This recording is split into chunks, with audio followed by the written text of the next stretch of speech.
Yesterday, I did something that no African leader has done in decades.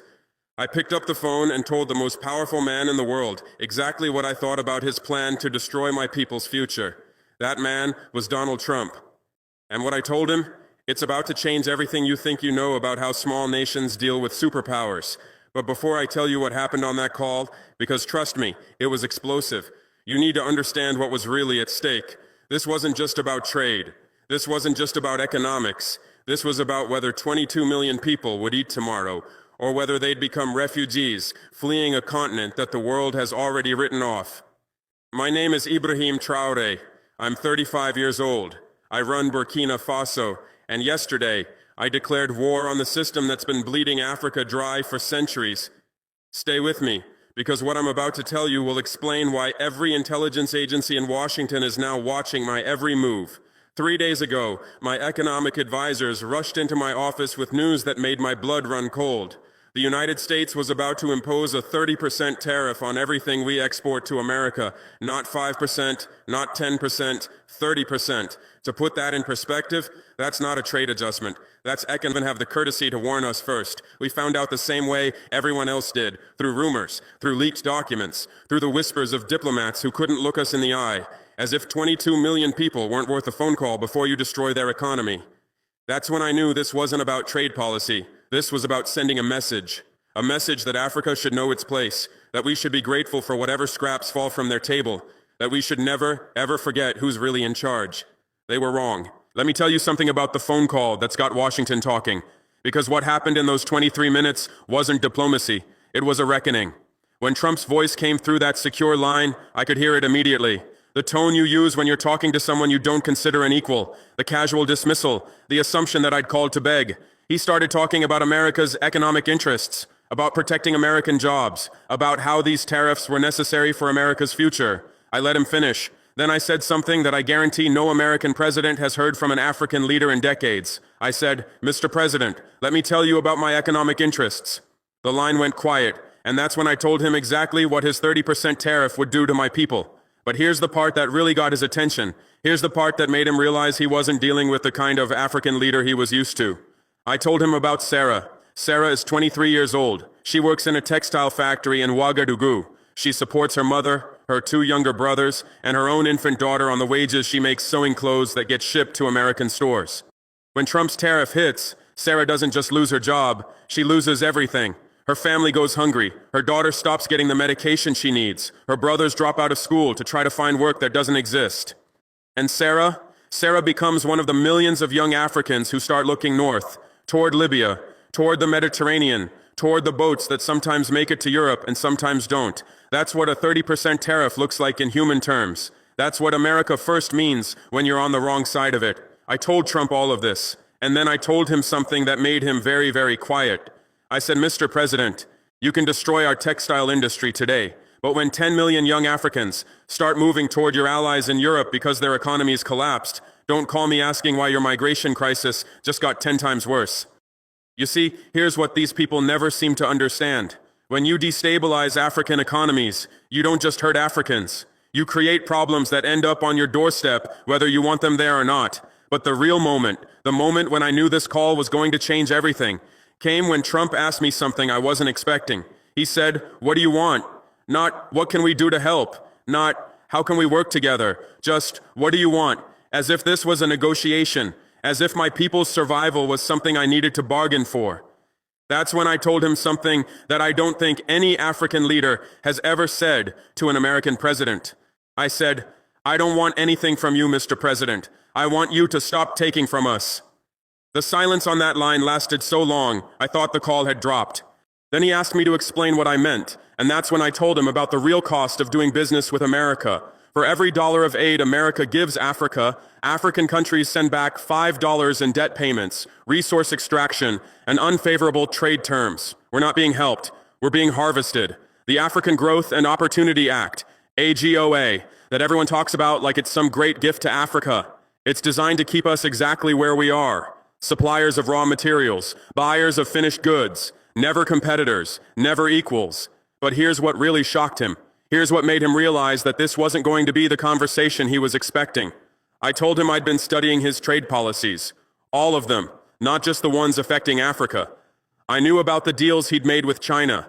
I knew about the concessions he'd given to Europe. I knew about the exceptions he'd carved out for countries that had the power to fight back. And I asked him a simple question. Why do you think Africa deserves less respect than China? You want to know how Trump responded to that? He didn't. He changed the subject. Started talking about security cooperation, about counterterrorism, about how America helps keep Africa stable. That's when I told him something that really got his attention. I said, Mr. President, you want to talk about security? Let me tell you what real insecurity looks like. See, here's what they don't understand in Washington. The biggest security threat to Africa isn't terrorism, it's economic desperation.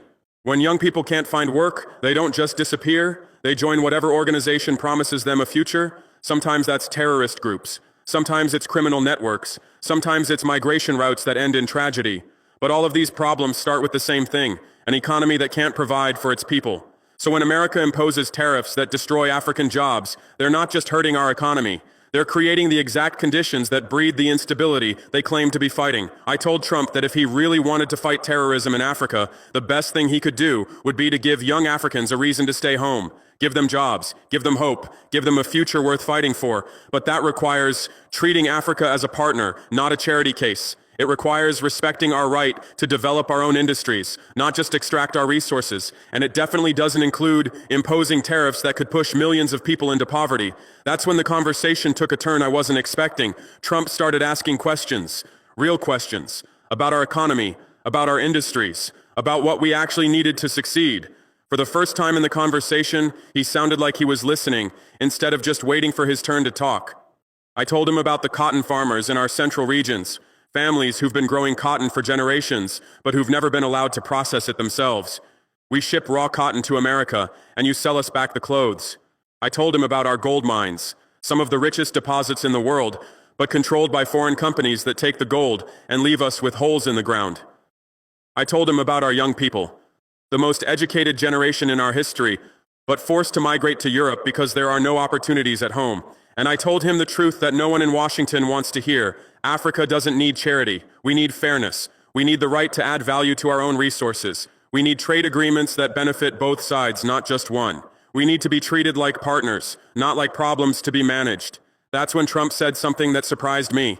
He said, "What would a fair deal look like?" I wasn't ready for that question. Because for so long, African leaders have been told to be grateful for whatever we get, to accept the deals we're offered and not ask for more. But I've never been that kind of leader, and this was my chance to prove it. I told him that a fair deal would mean eliminating the tariffs that make it impossible for us to compete. It would mean allowing us to process our own resources instead of just exporting them raw. It would mean trade agreements that actually develop African economies instead of just extracting from them. And it would mean respecting our sovereignty. No more aid with strings attached. No more development programs that benefit American companies more than African people. No more treating us like children who can't be trusted to make our own decisions. Trump listened to all of this, and then he asked me a question that really caught me off guard. He said, "Why should I care about any of this?" Not the most diplomatic question, but I appreciated the honesty. I told him that he should care because the alternative is chaos. When African economies fail, the problems don't stay in Africa. They spread. The migration crisis that's tearing Europe apart, that started with economic collapse in countries that couldn't provide for their people. The terrorist groups that threaten global security, they recruit from populations that have lost hope in legitimate opportunities. The drug trafficking networks that move narcotics around the world, they thrive in places where legal economies have failed. All of these problems are connected, and they all trace back to the same source: economic systems that work for some people and destroy others. I told Trump that he could choose to be part of the solution, or he could watch the problems get worse. But he couldn't pretend that Africa's problems wouldn't eventually become America's problems. That's when the conversation really changed. Trump started talking about possibilities instead of limitations, about what Africa could become if we had fair access to global markets, about the opportunities that American businesses were missing by not treating Africa as a real partner. He even started asking about specific sectors where we could expand cooperation: agriculture, technology, manufacturing. For a few minutes, it almost felt like we were having the conversation that Africa and America should have been having for decades. But then reality set in. Trump told me that changing trade policy isn't simple, that there are interests in Washington that benefit from keeping Africa in its current position, that powerful people make money from the status quo, and they don't give up that money easily. I told him I understood all of that, but I also told him something that I hope he remembers. I said, Mr. President, I'm not asking you to be a hero. I'm asking you to be fair. And if you can't be fair, then don't expect us to keep pretending that unfairness is normal. That's when I made it clear that this wasn't just about Burkina Faso. This was about a principle that goes far beyond trade policy. I told him that Africa is done being patient. We're done waiting for the world to decide that we deserve respect. We're done accepting that other people get to determine our future. The days when African leaders would smile and nod while their people suffered are over. At least for me. At least for my country. I told him that if America wants to be our partner, we welcome that. But if America wants to be our master, then we have a problem. And I made it very clear that Burkina Faso is prepared to find other partners if necessary. Partners who treat us as equals. Partners who respect our right to develop our own economy on our own terms. That's when Trump asked me the question that really showed he was starting to understand what this conversation was really about. He said, "What happens if we can't find a solution?" I told him the truth. If America goes ahead with these tariffs, we'll survive. It won't be easy, but we'll survive. We've survived worse. But the relationship between America and Africa will change forever. Because we'll know that when it mattered, when African people needed fairness, America chose profit instead. And that knowledge will shape every decision we make going forward, every trade agreement, every security cooperation, every diplomatic initiative. Africa will remember who stood with us when we needed partners and who treated us like disposable assets. I told Trump that this moment was bigger than trade policy. It was about whether America wants to be remembered as a country that helped Africa rise, or as a country that tried to keep Africa down. The choice was his. That's when he said something that gave me hope. He said, "Let me look into this. Give me some time to see what's possible." It wasn't a promise, it wasn't a commitment, but it was more than I've gotten from most American leaders, and it was proof that when you speak to power with strength instead of weakness, sometimes power actually listens. But here's what I want you to understand about this conversation. It wasn't really about Trump, and it wasn't really about tariffs. It was about Africa finally saying enough. Enough of being treated like a junior partner in our own development.